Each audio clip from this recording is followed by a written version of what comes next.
Today in Yemen, the UN Special Representative called for a ceasefire in the critical port of Hodeidah.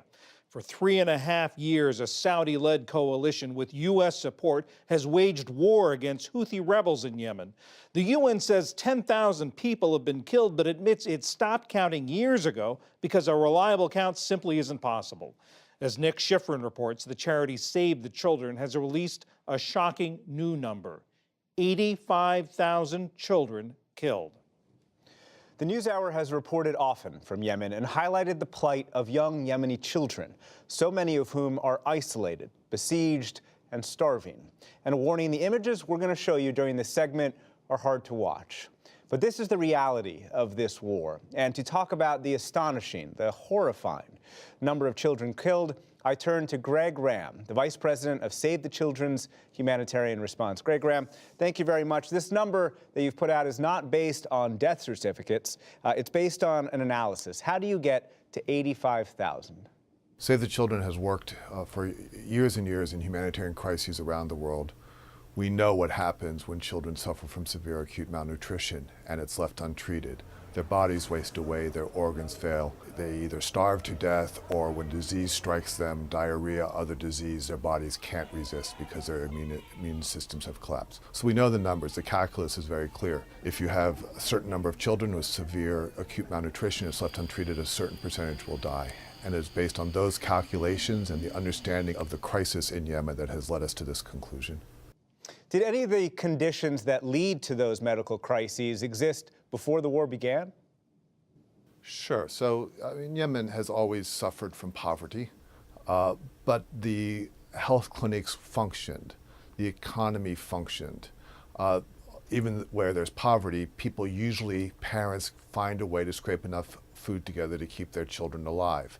And so you can suffer from chronic malnutrition, but when conflict comes, when the economy collapses, when humanitarian assistance can't get through, then you wind up with children having severe acute malnutrition, and the consequences are dire.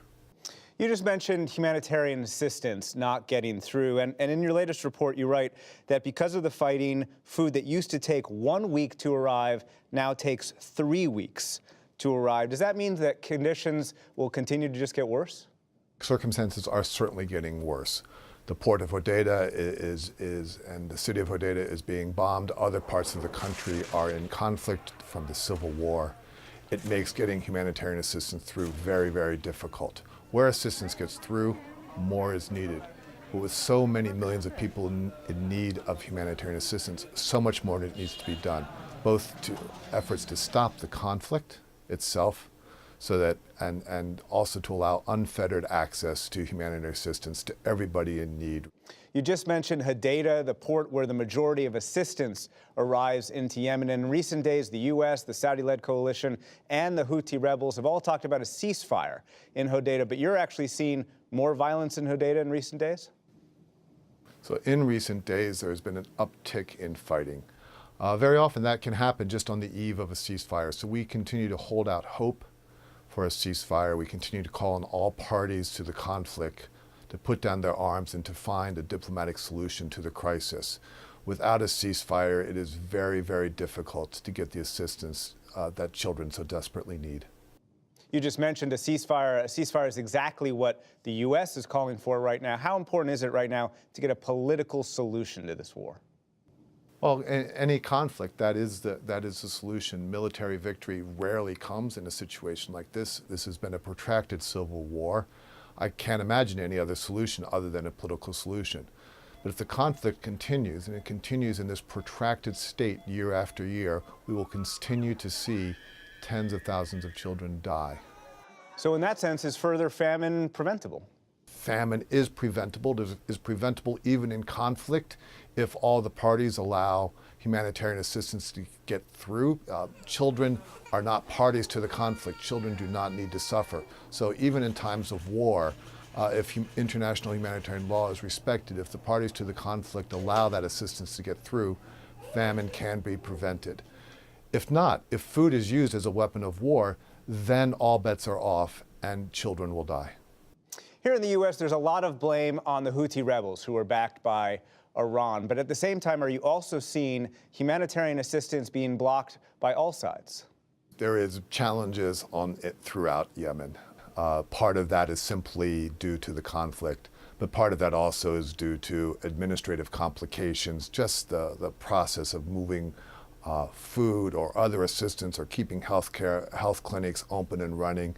It is complicated throughout Yemen, and we would call on all parties to facilitate humanitarian assistance so that those in need can get it.